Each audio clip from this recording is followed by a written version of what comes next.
After the two men left the village, the task of clearing more of the land between the trees began. It was very hard work. The smaller trees and bushes had to be burned or uprooted. The long grass had to be scythed and hoed under. It was dangerous work too, as poisonous snakes and scorpions hid in the grass. Nia was still making the 2 daily trips to the pond. Each time she returned, she could see that slowly but surely the patch of cleared earth was growing larger. The earth was dry and rock hard. Nia felt puzzled and doubtful. How could there be water in such a place? And when she asked Depp that question, he shook his head. She could see the doubt in his eyes too.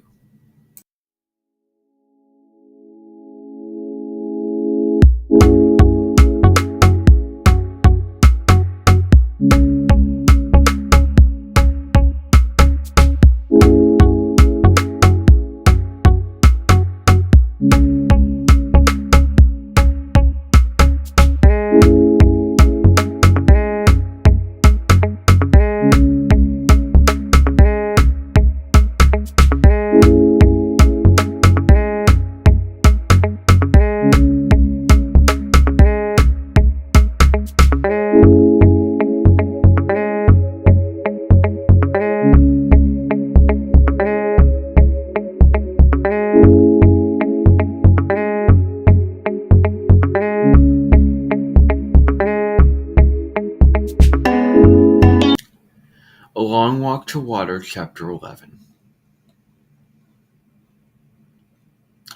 Southern Sudan and Ethiopia, 1985. They buried Uncle in a hole about 2 feet deep, a hole that had already been made by some kind of animal. Out of respect for him, the group walked no more that day, but took time to mourn the man who had been their leader. Salva was too numb to think, and when the thoughts did come to him, they seemed silly. He was annoyed that they would not be able to eat after all. While the men had been looting the group, more birds had arrived and pecked at the roasted stork until it was nothing but bones. The time for grief was short, and the walking began again soon after dark. Despite the numbness in his heart, Salva was amazed to find himself walking faster and more boldly than he had before. Mariel was gone. Uncle was gone too, murdered by those newer men right before Salva's eyes. Mariel and Uncle were no longer by his side, and they never would be again. But Salva knew that both of them would have wanted him to survive, to finish the trip and reach the Etang refugee camp safely. It was almost as if they had left their strength with him to help him on his journey. He could not think of any other explanation for the way he felt, but there was no doubt, beneath his terrible sadness, he felt stronger. Now that Salva was without Uncle's care and protection, the group's attitude toward him changed. Once again, they grumbled that he was too young and small, that he might slow them down or start crying again, as he had in the desert. No one shared anything with him, neither food nor company. Uncle had always shared the animals and birds he shot with everyone in the group. But it seemed they had all forgotten that, for Salva now had to beg for scraps, which were given grudgingly. The way they were treating him made Salva feel stronger still. There is no one left to help me. They think I am weak and useless. Salva lifted his head proudly. They are wrong, and I will prove it. Salva had never before seen so many people in one place at the same time. How could there be this many people in the world? More than hundreds, more than thousands, thousands upon thousands. People in lines and masses and clumps. People milling around, standing, sitting, or crouching on the ground, lying down with their legs curled up because there was not enough room to stretch out. The refugee camp at Atang was filled with people of all ages, men, women, girls, small children. But most of the refugees were boys and young men who had run away from their villages when the war came. They had run because they were in double danger from the war itself and from the armies on both sides. Young men, and sometimes even boys, were often forced to join the fighting, which was why their families and communities, including Selva's schoolmaster, had sent the boys running into the bush at the first sign of fighting. Children who arrived at the refugee camp without their families were grouped together, so Salva was separated at once from the people he had traveled with.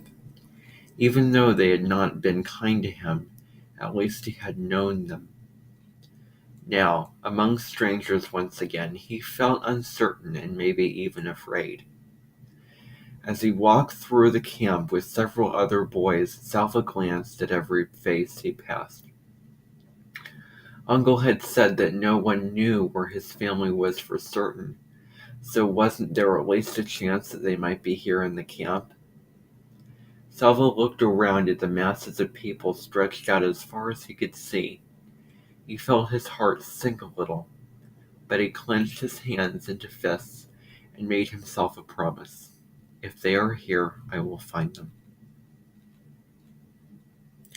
After so many weeks of walking, Salva found it strange to be staying in one place. During that long, terrible trek, finding a safe place to stop and stay for a while had been desperately important. But now that he was at the camp, he felt restless, almost as if he should begin walking again.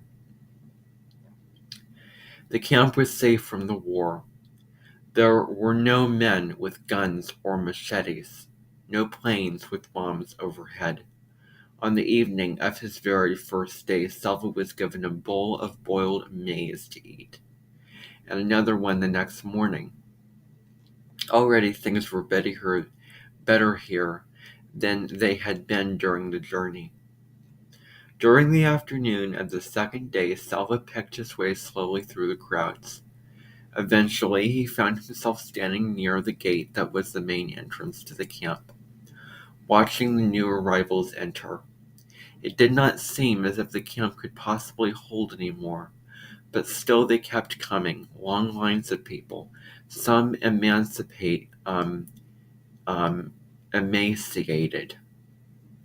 some hurt or sick, all exhausted.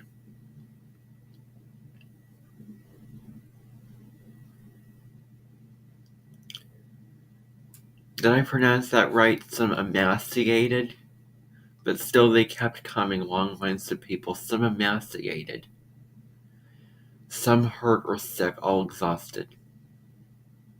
As Salva scanned the faces, a flash of orange caught his eye. Orange, an orange headscarf. He began pushing and stumbling past people. Someone spoke to him angrily, but he did not stop to excuse himself. He could still see the vivid spot of orange. Yes, it was a headscarf. The woman's back was to him, but she was tall, like his mother. He had to catch up. There were too many people in the way. A half sob broke free from Salva's lips. He mustn't lose track of her.